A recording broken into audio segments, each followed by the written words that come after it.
Baik, Assalamualaikum warahmatullahi wabarakatuh. Saya Muhammad Iman bernama Menteri Kesunanan ke-776 akan menerangkan tentang babul waqaf antara bab yang dalam kitab buyuk. Baik, kita tengok dulu pada maksud waqaf. Maksud waqaf adalah menahan atau berhenti ataupun menurut syarak menahan harta yang mungkin dapat dimanfaatkan sedangkan jenis barangnya masih tetap utuh untuk diguna pakai dalam perkara yang mubah, perkara yang elok. Baik, kita teruskan kepada hadis yang pertama, iaitu hadis daripada Abu Hurairah. An Abi Hurairah radhiyallahu anhu anna Rasulullah sallallahu alaihi wasallam qala idza mata ibnu Adam inqata'a anhu 'amalu illa min salas sadaqatin jariyah aw 'ilmin yantafa'u bihi aw waladin salihan yad'u lahu.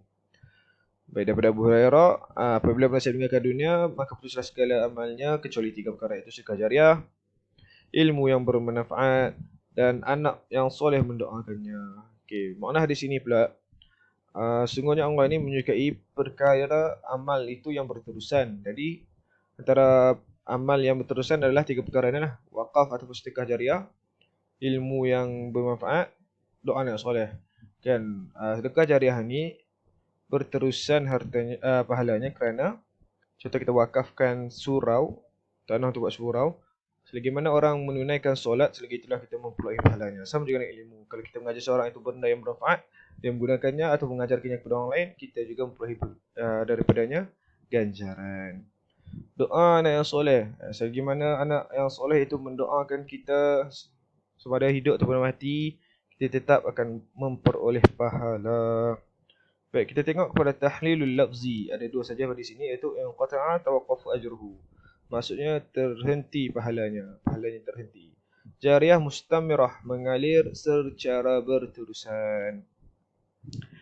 Kita teruskan kepada fiqhul hadis ini, iaitu masyru'atul waqfi bal kaunuhu min afdhalil qurbat wa qad qala Syafi'i bi anna al-waqfi min khasa'isil Islam lam ya'rifu qablahu.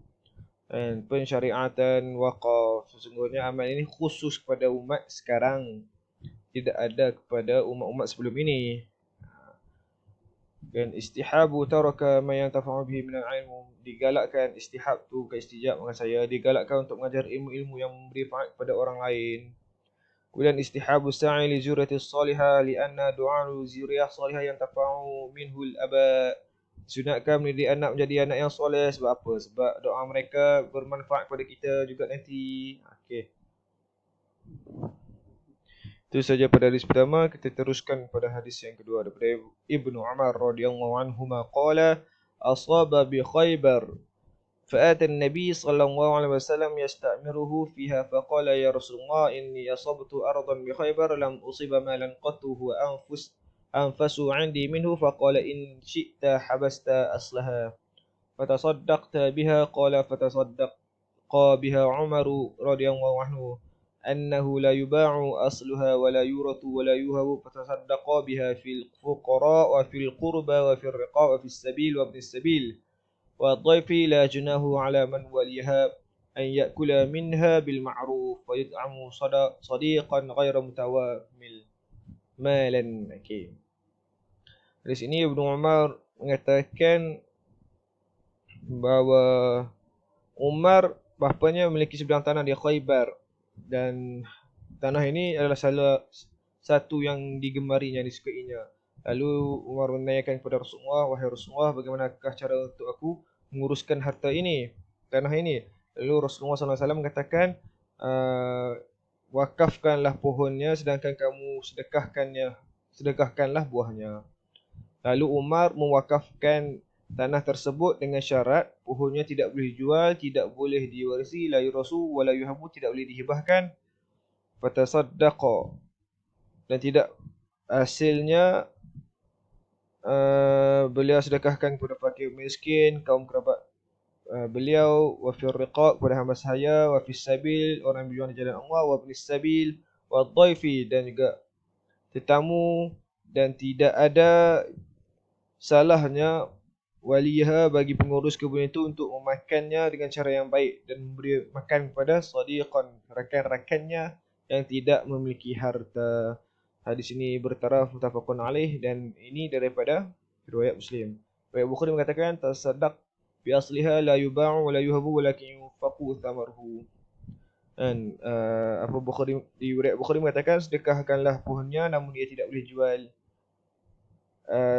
Tidak boleh jual, tidak boleh dihibahkan. Manakala buahnya pula hendaklah diberikan kepada orang lain. Baik, kita tengok hadis ini. Makna hadis ini adalah senang kata hadis ini adalah hadis pensyariatan wakaf. Jadi perbuatan Umar ni bukan perbuatan wakaf pertama di sejarah Islam. Jadi special lah Umar ni. Dia lah orang pertama dan perbuatan dia menyebabkan dia menjadi syarak Islam. Yang tu Imam Syafi'i mengatakan wakaf pertama di dunia. Jadi keistimewaan kepada Umar. Baik, kita tengok kepada tahlilul lafzi. Yang pertama, asqaba ayushtara kama jaa fi riwayati lin-Nasa'i kana li Umar mi'ata ra'si fashtara biha mi'ata sahmun min Khaybar.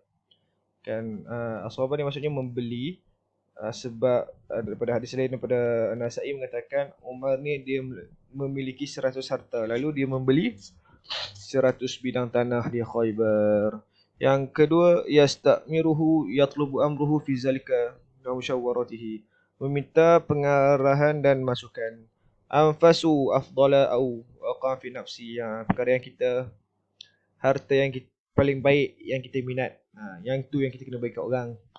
Asluha ainaiha wa zatiha, ain dan zatnya ar-riqab, yakni atqu riqab. Riqab tu bermaksud memperdekakan hamba, maksudnya hasil daripada wakaf tu dia memperdekakan hamba. Junahun ithmun aw lahmun, dosa. Waliha qama bi amrin ra'ayatuha wa hafizuha, orang yang mengurus dan orang yang menjaga.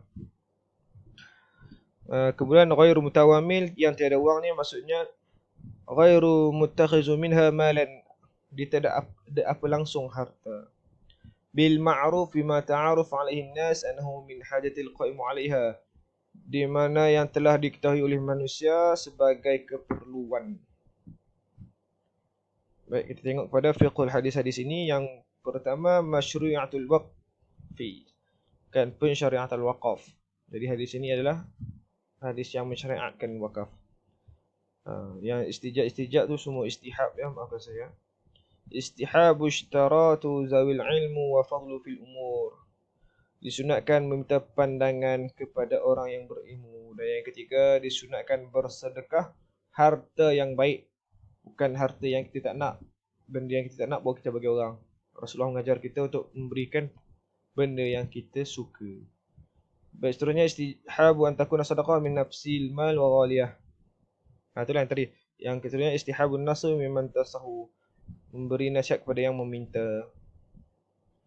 Dan yang kelima, sah untuk berwakaf tanpa melibatkan harta muslim yang lain. Yang keenam, kawin waqfu la yubang wa la yuhabu kama afadat riwayat al-Bukhari wa huwa qawlu sa'irul ulama ila Hanifah. Jadi tidak boleh dihibahkan atau dibeli harta wakaf, kecuali di sisi Abu Hanifah. Wakaf dibeli atau dihibahkan. Dan yang terakhir, jawaizu an yakuna nasibu musamma liqaim ala waqfi, dibolehkan untuk penjaga harta itu memakan hasil daripada harta wakaf. Kan seperti mana yang dikatakan oleh Qurtubi, menurut kebiasaan pengurus dibolehkan memakan hasil buah dari tanah wakaf. Malah jika pemberi wakaf mensyaratkan bahawa pengurus tidak boleh makan hasil buah daripada tanah wakaf, maka itu perbuatan yang keji. Baik, so daripada kata-kata Qurtubi ni maksudnya boleh tukang menjaga tu makan harta. Makan hasil. Terima kasih. Okey, itu saja daripada saya. Terima kasih.